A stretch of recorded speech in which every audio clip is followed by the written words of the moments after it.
and welcome to Seattle Dacy TV's interview segment at The Spotlight, where we bring in talented trailblazers of our community from diverse backgrounds to learn about their inspirational and unique journeys. My name is Arpita Dacy, a senior tech leader at Amazon, a mentor, motivational speaker, and a global pageant queen.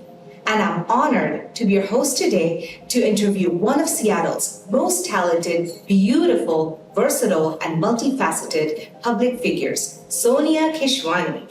Sonia is a tech leader and a celebrated singer and MC from the Pacific Northwest and is a prominent voice and face of the Indian diaspora. With millions of views on her music covers and originals, she has performed alongside legends like Pritam Chakraborty, Shankar-Ehsaan-Loy, Sonu Nigam, Atif Aslam, and Jatin Pandit. Known for her electrifying stage presence, Sonia has hosted major events such as North American Fashion Week and live shows featuring icons like Rahman, Kailash Kher, Rahat Fateh Ali Khan, Kapil Sharma, and many more.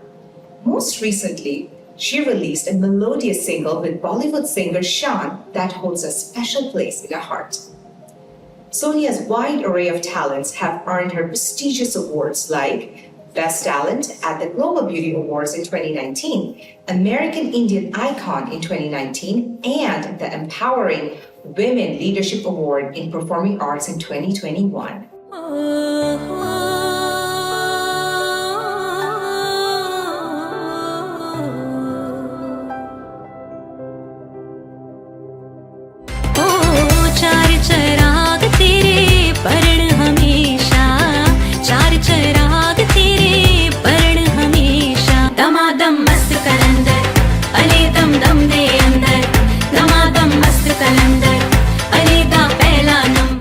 Welcome, Sonia. So great to have you here today. Thank you so much, Arpita, and that was such a fabulous introduction. Thank you so much. It's always a joy meeting you in person. Likewise. So, let's get started with your journey. I've always been so curious about where your musical journey started. Did you always want to be a musician? Oh, not at all. That's not how I envisioned it. I come from a medical family. My dad was a cardiologist, grew up in this heavy, very strong academic setup. And that said, I always loved music. I used to always enjoy singing. And if you go back and check with any of my relatives back in India, the one thing they would remember about me and my sister is we would always be singing together, whether it is the backseat of the car or any family event. So I certainly took to music, but never really pursued it or ever thought that could become a profession for me. Mm-hmm. So as you were even thinking about growing up and so you wanted to get into medical field, or how did you get into it? Because I know you're in the tech career now. So how did you pursue it?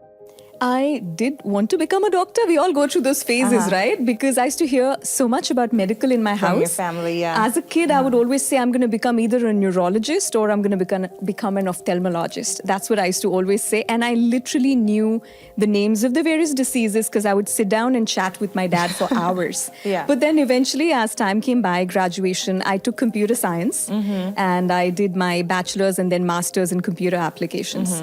And then I came over to the US and been working for tech companies since then. Awesome. And going back to your performing arts, do share a little bit about how did who did you work with to learn your vocals, or I would say your Guruji, that inspired you to be okay, I have my tech career and whatnot, but I want to give this a try because your voice is amazing. And I would love to know more where it all started. I think it started from just having idle time. I was without a visa when I got married and came to the US. And I read about this competition. It was called Cry Idol back in the day. And I thought of giving my name for it. And I ended up being shortlisted as one of the top 8 finalists. Awesome. So I started practicing. And that was pretty much my first stage appearance here in the US. And from there, somebody noticed me and I got pulled into a local band. But as I started working with all these musicians and people who've been doing it for a while, it didn't take me very long to realize that I wasn't ready for it. Because it's one thing to love music. It's one thing to have a God-gifted voice. A lot of people would come and tell me, hey, you have a very sweet Yes, voice, yeah. or you have that melody. But at the same time, I was very raw. I was untrained because I never took to it as a kid. And one of the things I love to share with people is there is no age as to when you can get started. I literally started my training. I took to Hindustani classical lessons. After all of that, in fact, after even having my kids, and I've continued for the last 15 years plus. And in my opinion, there is absolutely no substitute to training. Like, especially, I would say that as a musician, as a vocalist, there is no replacement for it. It's non-negotiable. You have to go through the grind. You have to build your foundation. You got to do the work. And you need to find the time for it. There's no excuse there. You cannot go ahead and say, if you're passionate about it, you got to figure out whether it is your idle time. Like, I still remember, and that's something I talk a lot about, even for mothers.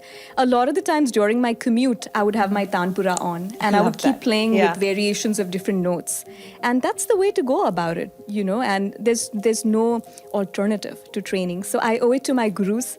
And to date, there are some gurus that I still work with, some mentors, and with every release, anything I'm putting out, they are the first people I reach out to. They are the first people I have to get their green light before I put my work out there.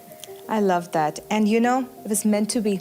It was meant to be. That competition, the shortlisting, it was all meant to be, and see where you are. Amazing. And I love the message that you just shared about not idling and using every time and always giving that respect back. So now that you shared a little bit about how it started, there must be obstacles along the way, right? So I would love to hear a little bit more about any obstacles that came along the way and how you overcame it. Obstacles, of course, the obstacles are always going to be around, no matter what you pick up. I have been a very go-with-the-flow person in general. I am this very easygoing person. Honestly, if you ask me, I wouldn't even be able to tell you, hey, do you have a 5-year goal or a 10-year goal? But I do know I'm in the right direction, and I do know I'm very passionate, and I'm extremely driven. And I think that's what helps me at every step of the way. So when I started out, and I realized I wasn't ready, and it did hit me. I must say it did hit even my confidence every time I was getting onto that stage, because I'm dealing with people who are a lot more equipped in terms of their experiences. And I took a sabbatical. I started working on myself. I actually slowed down.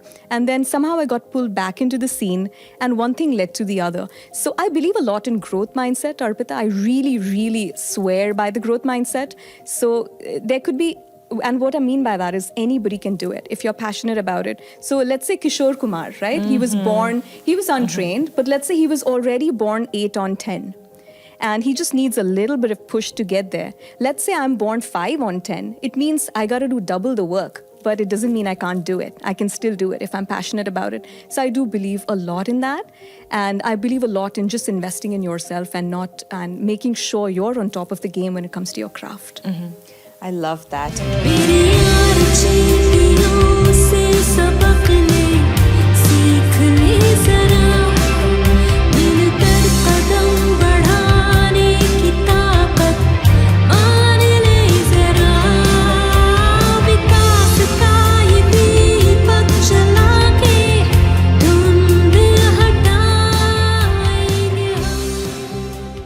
And from music background to, I would say, emceeing. How did that happen? Now, that is another very interesting journey. I never thought I'm going to get into emceeing as a thing, and I must say it's become a pretty big part of my repertoire, hosting different events and being invited to host different events. So Menka Soni, who's the founder and president of 𝗵𝗵Perris, she happened to meet me somewhere, and I was given a very short little fashion segment that I was supposed to announce, and she was one of the fashion designers. And somehow something clicked between the two of us. There's something she noticed. We discussed how I come with this elocution background, and I used to do a lot of elocution in school. And suddenly she comes and says, hey, I've got my pageant coming up in a month. Why don't you come and host it? And I was like, really? I don't have any prior experience and it's a large-scale show. It's the Miss India Washington pageant. Of course, I picked up the challenge. I was excited about it. So that was kind of the starting point. And I always make this joke with Menka, you got it kicked off for me. And now I'm this Manish Paul of Seattle hosting every other event, in town. So that's kind of where it started. But one thing led to the other. And I also realized emceeing does come very naturally to me. It is something I love. I love the spontaneity of it. And sometimes I feel like, philosophically speaking, I sometimes feel it makes me a better person, because I cannot just say, hey, you were great. When I'm hosting for somebody, I need to go all my heart out and appreciate that person. So there's a lot of gratitude. There's a lot of appreciation for the other person. I study the person that I'm talking about. I do not take my role for granted. I need to make sure in those 2 minutes that I get on stage, I make them feel like the most special person they can be in their life. And it's a job. It's something I take to my heart. I take it seriously, and I do give it my best shot. And you do it wonderfully. I have seen you MC in so many events, and you are so patient with so many crazy things happening, and you just go with the flow, and it is an art. And to be honest, like, working in that under so much stress, and when there's so much, nobody knows what's going on behind the scenes, Right. other than the MC, and other than the MC and the Yes. host. So, Yes. so speaking about that, since you work with, I have seen you work with so many organizations, whether it's as a performing artist or an MC. So tell a little bit about what are the organizations you're working with, and how you stay so engaged in the community, and how do you tackle all the sensitivity of all the relationships with various personalities? I know that's a loaded question. That's a very loaded question.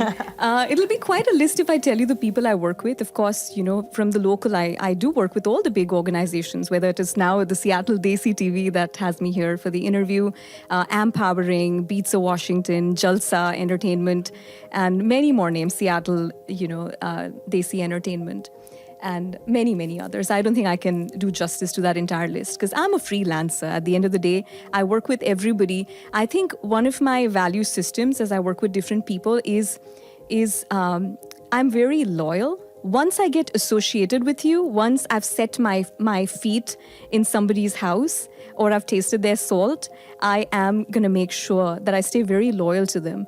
And a part of it, like you said, the sensitivity, I do not really feel it, because I don't allow for myself to get into any of that. To an extent, I might even come across as a little bit pulled away at times. And it's not arrogance. It's just me trying to tell you I'm here to do my job professionally. I'm always going to be loyal to you. I'm not going to be ever found discussing one organization with the other. That's a very strict, one of my values that I abide by, because once I worked with you, I'm your family, and I'm always going to be loyal to you. So I think that's the mantra. And you do it so well. Like, you are so well regarded and loved by everyone in the greater Seattle area. Thank you. So you're a very busy woman in this, staying so involved in the community, and you have your tech career, you have your family. So what's your secret sauce of work-life harmony, work-life balance? Okay, work-life. So first of all, I would say I didn't go from a 0 to 100 in a day, and it was very intentional. While my kids were younger, I think my journey, the way it evolved, it was, let's say I was gaining 10% of the momentum each year, because the kids were younger and I was learning and I was growing. And then, of course, the opportunities they kept knocking at the door. So it wasn't a 0 to 100 in 1 year, such that my entire family is shocked. It has also been a lot of work-life integration in my case, because while my kids were younger, my husband, he's into photography and videography. So he used to come along, and he used to be part of a lot of the organizations that I would work with. And my daughter has taken to music. A lot of the times she performs with me. So it became more of a work-life integration more than balance while they were growing up. At this point, of course, I'm at a phase where I have a bit more freedom, because my children are relatively older.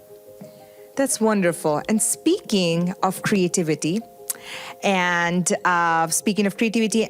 work-life integrity, so tell me how different, because you talked about one of your daughters taking musical arts after you. How different is you guys' like both of your, because you perform together, you also mentioned. So I Right. would love to hear a little bit more Oh, about. it's extremely different because I come from the classical side of the house and I perform anything from, from classical, semi-classical film music, but it's very Bollywood.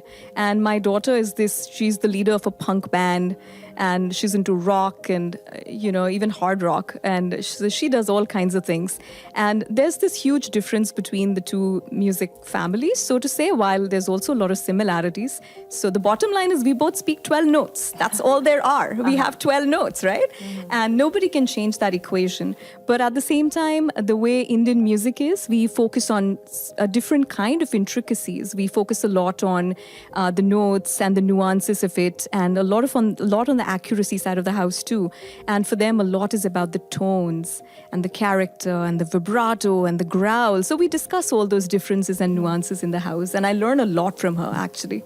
I was just going to say, so it must be a very mutually learning process, like because you have this classical background, but also I see a lot of Bollywood twist and fusion you Yes. add to it. And your daughter is very Western, the rock and punk part of it. So no, that's so the lot We of live learning in is the day happening. of fusion, I feel. That's what Yeah. people appreciate anyways. So a lot of the times when I would take her is because there's a generation of people who want to listen to the Bollywood music, and there's a generation they specifically ask for those Western songs. So that's how it all works out. Yeah. So Sonia, tell me a little bit about any gurus or mentors in your life who have had a significant impact in your journey. Absolutely. The two names that I have to take when I think about my mentors, and especially the long-term mentors who've really stayed with me and I owe my musical growth to them. One is Ajit Subramaniam, and he's the one I started off with when it comes to my classical journey. I've worked with him over a decade now, and till date, anytime I've got a song going out, I will just nudge him and I'll tell him, can you please listen to this and make sure everything's accurate? And he's amazing. He's just amazing. And the kind of feedback I get is something I can't even describe in words, because it's that level of criticality. He really cares for me, and we've been associated for such a long time. The other person I would mention is Karthik Rahman. He's someone who performs a lot with the Shankar-Ehsaan-Loy and Shankarji's band, and he's been a mentor and a great friend at this time. In fact, we just released a collaboration, O Rang Race, a few months ago.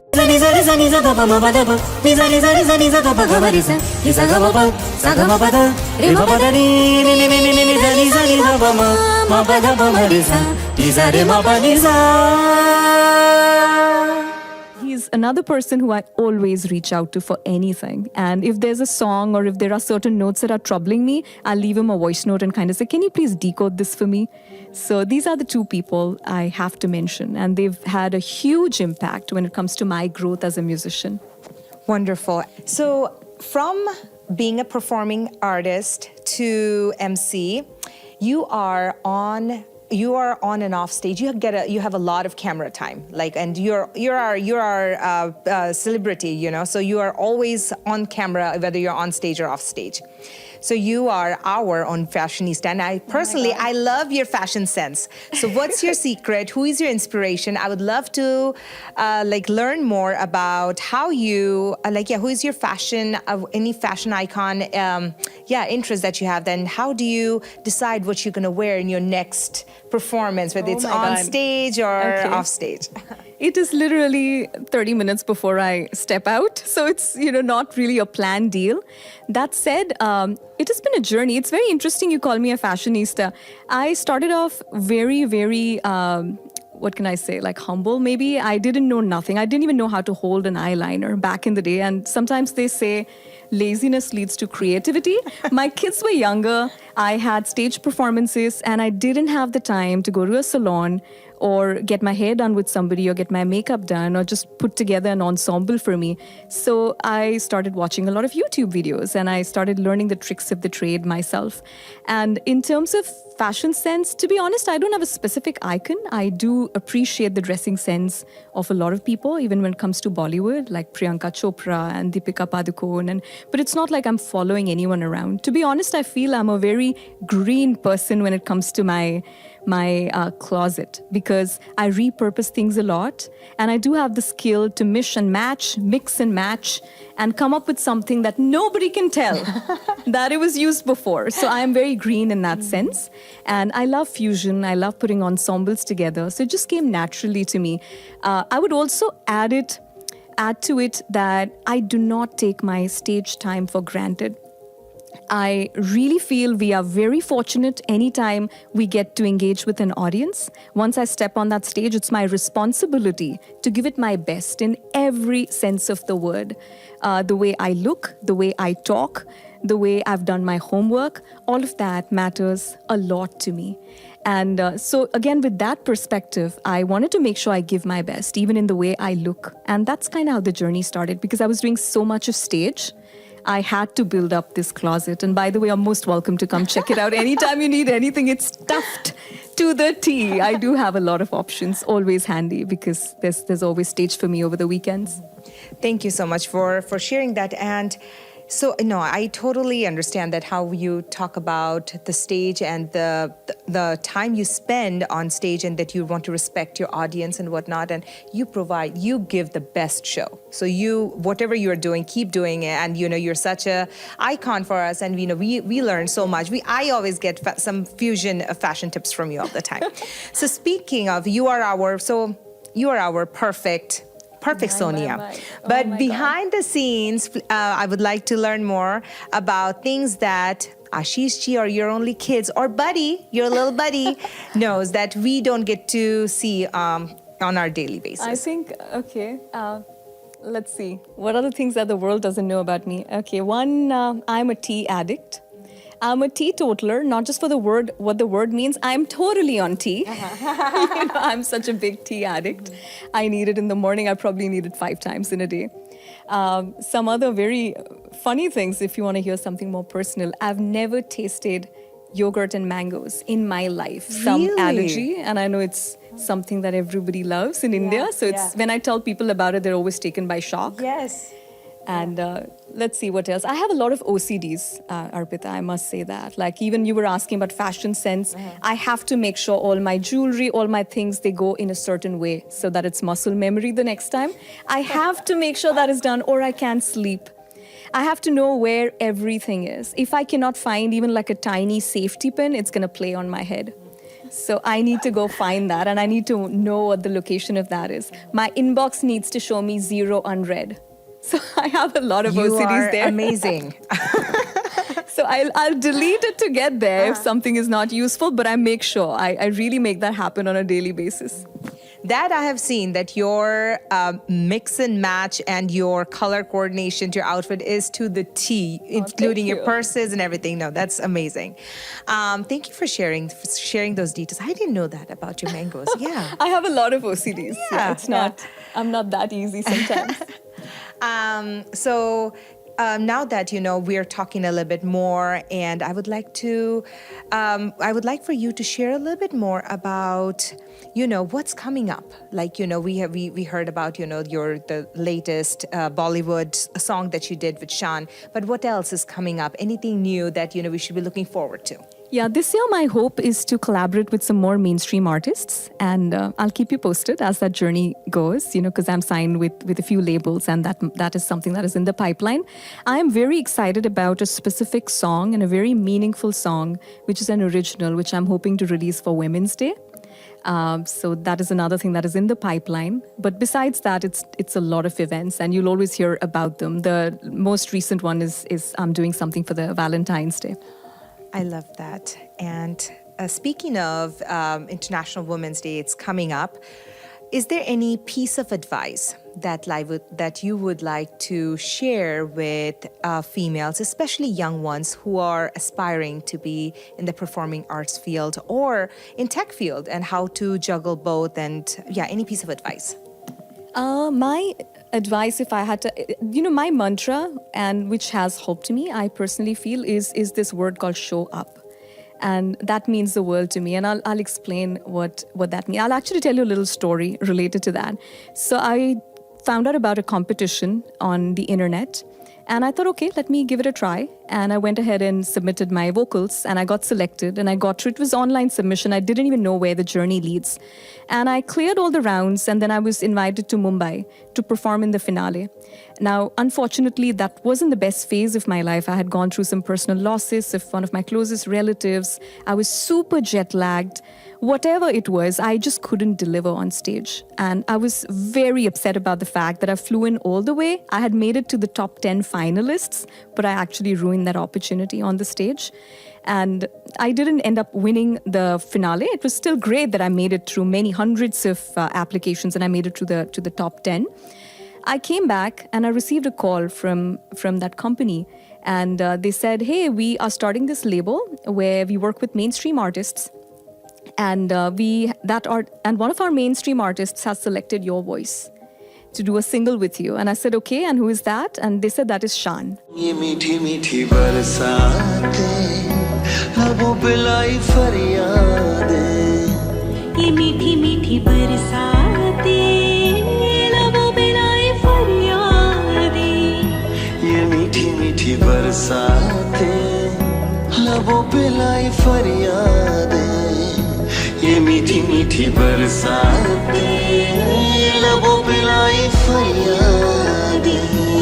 And for a second, I was like, okay, how did that even work out? Because how did you even select me? So they said, we saw you for 3 days. You were there for sound tests. You were there. They saw me throughout. It wasn't just a 2-minute performance. They got to see me as a whole person and my voice and my tone and my diction and what have you. And in the end, what I realized is what matters is you show up. That's 80% of the work. I took the effort to go through the stages of the competition. I took the effort to fly to India for it. And in the end, somehow the universe brought it back for me. So 2 pieces of advice. 1, continue to work on yourself, because like I said, training is non-negotiable. I really believe in that. You have to work on yourself, because your voice is like a muscle, right? It's like a workout. So 1 is your ear training, where you're getting used to, you understand what the notes feel like. And the other part is the dexterity of your own throat. You have to be able to run. You have to be able to do the runs, and that takes practice. That takes riyaz, as we say, right? So you cannot let that go. So work on yourself and keep showing up, and the rest will just happen. Wonderful, Sonia. Thank you so much for sharing that. And it has been such an honor being able to chat with you and learn so much more about your journey, about your life. Oh, thank you so much. Greatly appreciate it. And keep shining, keep rising, and keep being an inspiration for all of us.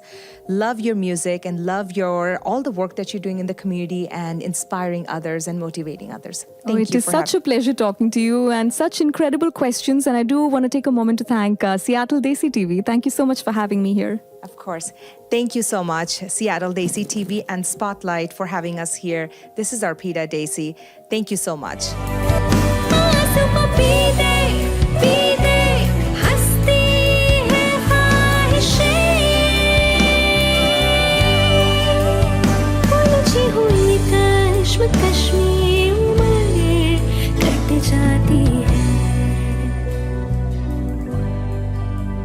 जाती है